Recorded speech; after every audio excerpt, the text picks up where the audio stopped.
नमस्कार दोस्तों, स्वागत है आपका सामाजिक न्याय की पाठशाला में। साथियों, आज के वीडियो में हम बात करने वाले हैं गुलामगिरी पुस्तक के 8वें परिच्छेद के बारे में। साथियों, अगर आप इसके पहले वाले परिच्छेदों के वीडियो अभी तक नहीं देखे हैं तो डिस्क्रिप्शन में पूरे प्लेलिस्ट का लिंक है, आप वहां से देख सकते हैं। तो चलिए साथियों, आज की वीडियो की शुरुआत करते हैं और जानते हैं कि महात्मा ज्योतिबा राव फूले इस 8वें परिच्छेद में क्या कुछ बातें लिखे हैं और कहे। साथियों, इस परिच्छेद में जो हम बात करेंगे, इस 8वें परिच्छेद में परशुराम के बारे में बात करेंगे।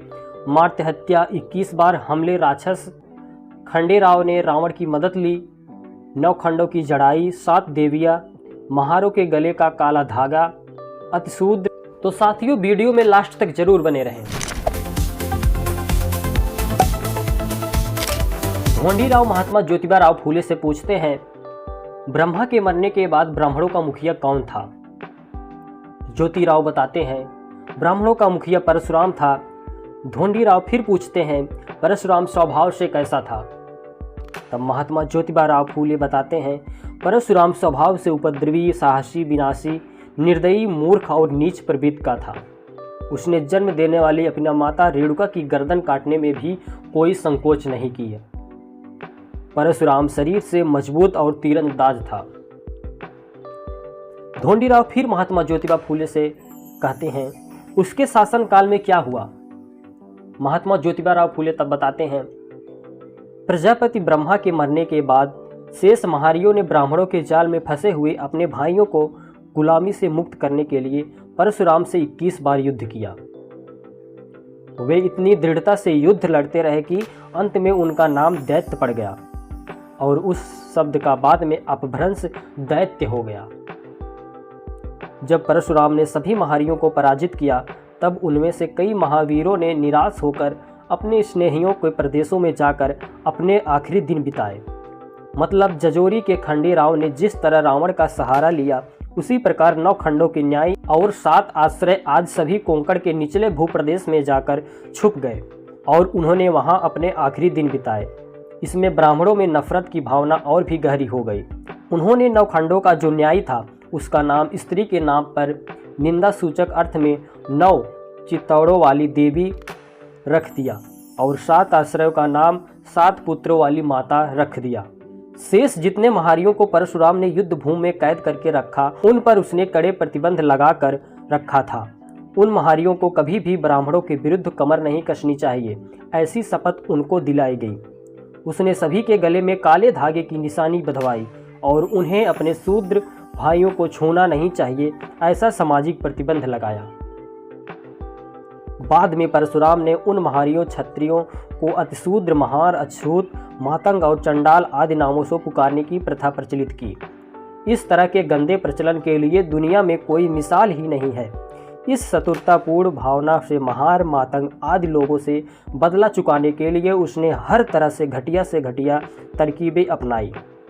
उसने अपने जात बिरादरी के लोगों को बड़ी बड़ी इमारतों की नींव के नीचे कई मातंगों को उनकी औरतों के साथ खड़ा करके उनके बेसहाय चिल्लाने से किसी भी अनुकंपा होगी, इसके लिए उनके मुंह में तेल और सिंदूर डालकर उन लोगों को जिंदा अवस्था में ही दफनाने की परंपरा शुरू की। जैसे जैसे मुस्लिमों की सत्ता इस देश में मजबूत होती गई, वैसे वैसे ब्राह्मणों द्वारा शुरू की गई यह अमानवीय परंपरा समाप्त होती गई।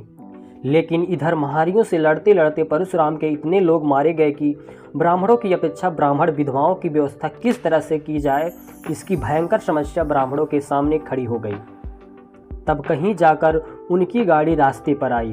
परशुराम अपने ब्राह्मण लोगों की हत्या से इतना पागल हो गया था कि उसने बाणासुर के सभी राज्यों के क्षत्रियों को समूल नष्ट कर देने के इरादे से अंत में उन महारी क्षत्रियों की निराधार गर्भवती विधवा औरतों को, जो अपनी जान बचाने के लिए जहां तहां छुप गई थी, उन औरतों को पकड़ पकड़ कर लाने की मुहिम शुरू कर दी। इस अमानवीय शत्रुतापूर्ण मुहिम से नजर बचाकर बचे हुए नन्हे बच्चों द्वारा निर्मित कुल वंश इधर प्रभु लोगों से मिलते हैं। इसी तरह परशुराम की इस धूमधाम में रामोसी, जिनगर, दुबंडी वाले और कुम्हार आदि जात के लोग होने चाहिए, क्योंकि कई रस्म रिवाज में उनका शूद्रों के मेल होता है। तात्पर्य हिरण्यकश्यप से बलि राजा के पुत्र का निर्वंश होने तक उस कुल को निस्तेज करके उनके लोगों को पूरी तरह से तहस नहस कर दिया था। जिससे अज्ञानी क्षेत्रपतियों के दिमाग पर इस तरह की धाक जम गई कि ब्राह्मण लोग जादू विद्या में माहिर हैं। वे लोग ब्राह्मणों के मंत्रों से बहुत ही डरने लगे, किंतु इधर परशुराम की मूर्खता की वजह से उसके धींगा मस्ती से ब्राह्मणों की बड़ी हानि हुई। इसकी वजह से सभी ब्राह्मण लोग परशुराम के नाम से घृणा करने लगे। यही नहीं, उस समय वहाँ के एक क्षेत्रपति के रामचंद्र नाम के पुत्र ने परशुराम के धनुष को जनक राजा के घर में भरी सभा में तोड़ दिया। इससे परशुराम के मन में उस रामचंद्र के प्रति प्रतिशोध की भावना घर गई। उसने रामचंद्र को अपने घर जानकी को ले जाते हुए देखा तो उसने रामचंद्र से रास्ते में ही युद्ध छेड़ दिया। उस युद्ध में परशुराम की करारी हार हुई। उस पराजय से परशुराम इतना शर्मिंदा हो गया कि उसने अपने सभी राज्यों का त्याग करके अपने परिवारों तथा कुछ निजी संबंधियों को साथ ले लिया और कोंकण के निचले भाग में जाकर रहने लगा। वहां पहुंचने के बाद उसको उसके द्वारा किए गए सभी बुरे कर्मों का पश्चाताप हुआ। उस पश्चाताप का परिणाम उस पर इतना बुरा हुआ कि उसने अपनी जान कहां, कब और कैसे खो दी, इसका किसी को कोई पता नहीं लग सका। ढोंडीराव महात्मा ज्योतिबा फूले से फिर पूछते हैं कि सभी ब्राह्मण पंडित पुरोहित अपने धर्मशास्त्रों धर्म ग्रंथ के आधार पर यह कहते हैं कि परशुराम आदि नारायण का अवतार है, वह चिरंजीवी है, वह कभी भी मरता नहीं है, और आप कहते हैं कि परशुराम ने आत्महत्या की है, इसका अर्थ क्या है? महात्मा ज्योतिबा राव फूले तब बताते हैं कि 2 साल पहले मैंने शिवाजी महाराज के नाम पर एक पवाड़ा लिखा था। उस पवाड़े के पहले छंद में मैंने कहा था कि सभी ब्राह्मणों को अपने परशुराम को न्योता देकर बुलाना चाहिए और उसकी उपस्थिति में मेरे सामने इस बात का खुल्लम खुल्ला खुलासा करना चाहिए कि आजकल के मातंग महारों के पूर्वज परशुराम से 21 बार लड़ने वाले महारी क्षत्रिय थे या नहीं। इसकी सूचना ब्राह्मणों को दी गई, लेकिन वास्तविकता यह है कि उन्होंने परशुराम को न्योता देकर नहीं बुलाया था। इससे यह स्पष्ट होती है कि परशुराम सचमुच में आदि नारायण का अवतार होता और चिरंजीवी होता तो ब्राह्मण ने उसको कब का खोज निकाला होता। और मेरी बात तो क्या, सारी दुनिया के ख्रिस्ती और मोहम्मदी लोगों को मन का समाधान करके सभी म्लेच्छ लोगों के विद्रोह को अपनी मंत्र विद्या की सामर्थ्य से तहस नहस करने में कोई कसर नहीं छोड़ता। ढोंडीराव महात्मा ज्योतिबा फूले से फिर पूछते हैं और कहते हैं कि मेरे विचार से आपको स्वयं ही एक बार परशुराम को यहाँ बुलाना चाहिए। यदि परशुराम सचमुच में जिंदा है तो वह निश्चित रूप से चला आएगा। आजकल के ब्राह्मण अपने आप को कितना भी विविध ज्ञानी होने का दावा करते हों, फिर भी उनको परशुराम के मतानुसार भ्रष्ट और पतित ही मानना चाहिए। इस बात के लिए प्रमाण यह है कि अभी अभी कई ब्राह्मणों ने शस्त्र विद्या के अनुसार करेले खाने का निषेध किया है, लेकिन धर्मशास्त्रों द्वारा निषिद्ध ठहराए गए मालियों के द्वारा सींचे गए पानी से उत्पन्न गाजरों को छुप छुप कर खाने की होड़ ब्राह्मणों ने लगा दी थी।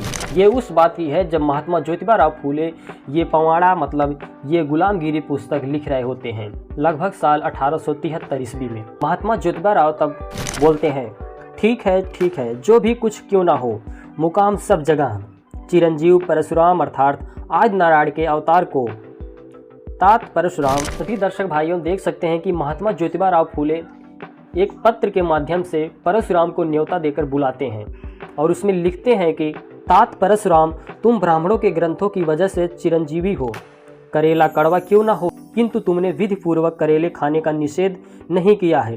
परशुराम, तुमको पहले जैसे मछुओं की लाश से दूसरे नए ब्राह्मण पैदा करने की गरज नहीं पड़ेगी, क्योंकि आज यहाँ तुम्हारे द्वारा पैदा किए गए जो ब्राह्मण हैं उनमें कई ब्राह्मण विविध ज्ञानी हो गए हैं और अब तुम्हें उनको बहुत ज़्यादा ज्ञान देने की भी आवश्यकता नहीं रहेगी। इसलिए हे परशुराम, तुम यहाँ आ जाओ और जिन ब्राह्मणों ने शूद्र मालियों द्वारा खेत में उत्पन्न गाजरों को छुप छुप कर खाया है, उन सभी ब्राह्मणों को चंद्रयान प्रायश्चित देकर उन पर तुम वेद मंत्रों के जादू की सामर्थ्य से पहले जैसे कुछ चमत्कार अंग्रेज, फ्रेंच आदि लोगों का दिखा दो, बस हो जाएगा। हे परशुराम, तुम इस तरह मुंह छुपाकर भगोड़ा बनकर मत घूमा करो। तुम इस नोटिस की तारीख से 6 माह के भीतर भीतर यहाँ पर उपस्थित हो सके, तब मैं ही नहीं सारी दुनिया के लोग तुमको सचमुच में आदि नारायण के अवतार हो ऐसा समझेंगे और लोग तुम्हारा सम्मान करेंगे। लेकिन यदि तुम ऐसा ना कर सके तो यहाँ के महार मातंग हमारे महशोभा के पीछे छुपकर बैठे हैं, तो वे लोग तुम्हारे विविध ज्ञानी कहलाने वाले ब्राह्मणों को बच्चों को खींचकर बाहर ले आएंगे और उनके भाड़ों के इकतारा का तार टूट जाएगा और उनकी झोली में पत्थर गिर जाएंगे। फिर उन्हें विश्वामित्र जैसे भूखे कंगाल रहने पर इतनी मजबूरी का सामना करना पड़ेगा कि उनको कुत्ते का मांस भी खाना पड़ सकता है। इसलिए हे परशुराम, तुम अपने विविध ज्ञानी ब्राह्मणों पर रहम खाओ ताकि उन पर विपत्ति के पहाड़ न टूट पड़े। महात्मा ज्योतिबा राव फूले ये पत्र उस समय लिख रहे होते हैं और नीचे लिखते हैं, तुम्हारा सत्य रूप देखने वाला ज्योतिराव गोविंदराव फूले।